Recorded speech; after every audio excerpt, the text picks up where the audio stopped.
John, thanks. No complaints there. One day after a heated House committee hearing, the director of the U.S. Secret Service has resigned. Lawmakers grilled Kimberly Cheatle on Monday, saying the Secret Service failed their mission to keep former President Donald Trump safe in a Butler, Pennsylvania political rally last weekend. Erie News Now Washington, D.C. correspondent Brendan Scanlon is live on Capitol Hill with details on the resignation and reaction tonight from lawmakers. Good evening, Brendan.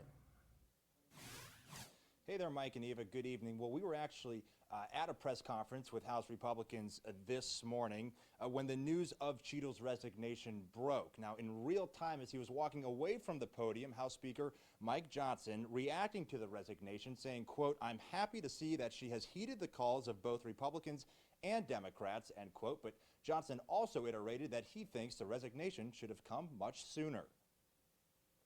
In that press conference, House Republicans were laying out a plan calling for Cheatle to step down or be removed. Republicans said the Secret Service has a zero-fail mission and that they failed massively to protect former President Trump on July 13th.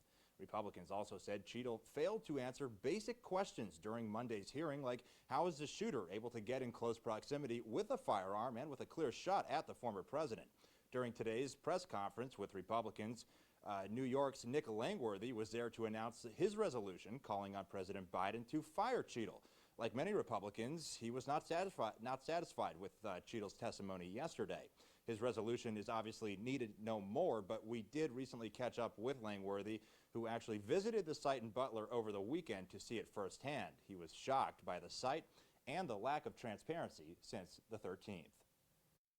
And I could not believe my eyes when I saw how close that building was in what a direct sight line it had to where the podium had been. I learned more from a scroll through Twitter on any given moment than what we learned in 4.5 hours of her testimony. I think it was really a pathetic display, and she doesn't deserve that job. She's not capable.